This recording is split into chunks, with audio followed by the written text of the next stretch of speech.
carme, c'est un religieux mendiant, consacré à la prière et à l'apostolat, et à la mission. Notre ordre remonte au Moyen-Âge. Et il y a ce lien fondamental, un enracinement de la mission dans la prière. Parce que ce Spirituel du Carmel est une spiritualité de l'union à Dieu. La manière la plus simple peut-être de l'exprimer, c'est le témoignage que nous donnent des gens quand ils viennent ici au centre spirituel. J'étais frappé que des remarques les plus fréquentes, les gens découvrent que Dieu habite leur cœur. Et beaucoup de chrétiens n'en ont pas vraiment conscience et ne vivent pas cette relation personnelle avec un Dieu qui les aime et qui est au plus près d'eux, dans l'intimité de leur cœur. Mais notre mission, c'est d'abord de le vivre et de vivre cette quête de l'union à ce Dieu qui nous aime et qui est si proche de nous, et de faire découvrir, grâce à ce centre spirituel en particulier, à des personnes cette réalité fondamentale de la vie chrétienne, qui est le fait que Dieu vienne à nous pour nous conduire à lui, et que ça se passe non pas dans le ciel ou dans un lointain face à face, mais dans l'intimité du cœur.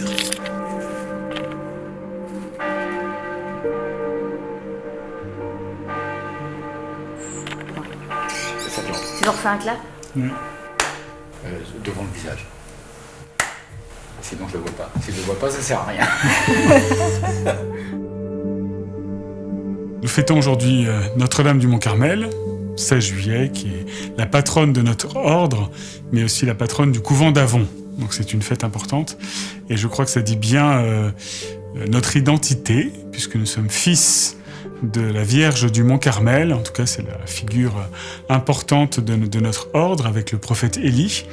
Et notre vocation dans l'Église, c'est un peu d'imiter la vie intérieure de la Vierge Marie à travers l'oraison, la prière silencieuse, ce cœur à cœur avec le Seigneur, à laquelle nous consacrons 2 heures de prière par jour, donc 2 heures, voilà, comme les carmélites, et qui est un peu le centre, je dirais le point de gravité, le centre de notre vie, le cœur du réacteur carmélitain, si je puis dire, qui est au fond le centre de notre appel. Voilà, si je suis carme, si nous sommes au Carmel, c'est pour vivre ce cœur à cœur avec Dieu dans le quotidien de nos jours, de façon très ordinaire et très simple, et que c'est là que va se vivre l'essentiel de notre vie.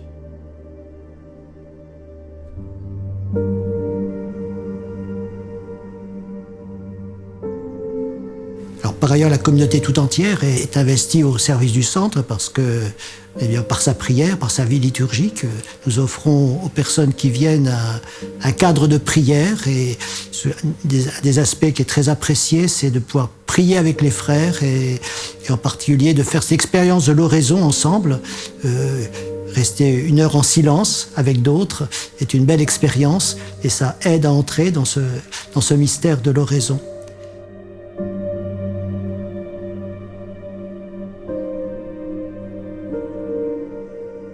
La communauté est au service aussi des activités du centre, prédication de retraite, accompagnement des personnes, confession. C'est notre mission principale. Nous y sommes investis très largement. Elle est investie aussi dans les tâches matérielles parce que les frères participent au service de table, à la vaisselle, à différents, et puis être disponible quand il y a des problèmes pratiques à résoudre. Et il y a de multiples aspects quand on accueille des personnes qui sont à la fois spirituels mais aussi très concrets et matériels.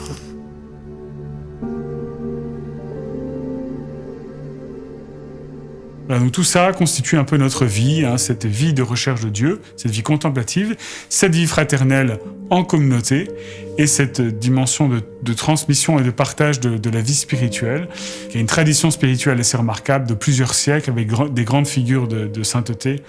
Les 3 plus connus étant aujourd'hui la petite Thérèse, Thérèse de l'Enfant Jésus, mais aussi Sainte Thérèse d'Avila et Saint Jean de la Croix, tous les 3 docteurs de l'Église, donc qui ont, je dirais, une autorité dans l'Église pour parler de vie spirituelle et qui donnent un certain nombre de repères décisifs pour mener une vie spirituelle dans notre vie. Au fond, qu'est-ce que le Carmel a à transmettre essentiellement ? C'est cette présence mystérieuse, cette présence de grâce du Créateur, du Sauveur en nous, dans la grâce du baptême, dans la vie de grâce, et qui fait que, c'est saint Augustin qui dit très bien, et sainte Thérèse d'Avila le cite, on peut chercher Dieu ou le sens de la vie dans 50 réalités à l'extérieur, hein, mais en réalité il est présent en nous. Voilà, et on peut passer sa vie à chercher du sens à l'extérieur, alors qu'en réalité la clé est en nous.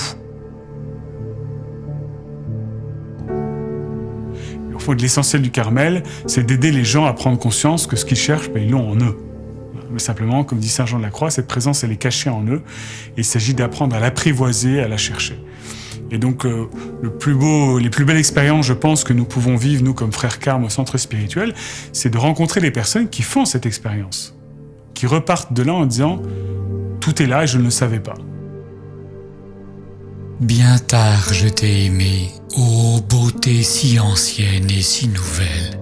Bien tard je t'ai aimé, et voici que tu étais au-dedans, et moi, au-dehors.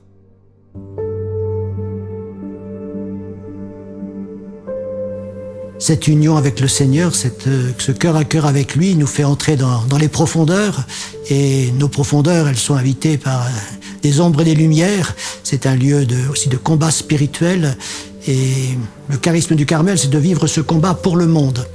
La manière de rejoindre notre monde, c'est pas forcément d'aller en plein monde, mais c'est d'affronter nos propres combats en communion avec ceux du monde. Et c'est combat de la foi que nous vivons pas seulement pour nous-mêmes, mais pour l'Église et pour toutes les personnes qui sont confrontées à ce combat, nous aide aussi à écouter, je dirais, les personnes qui viennent et à les aider à dire que ce qu'elles vivent, ce n'est pas simplement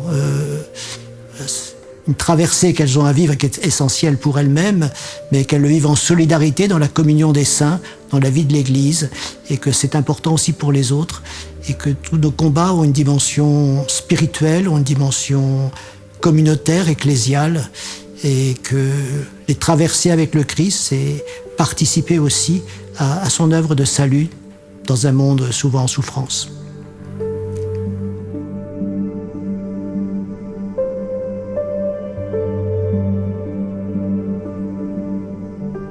Vivre dans la dépendance de Jésus-Christ et le servir d'un cœur pur.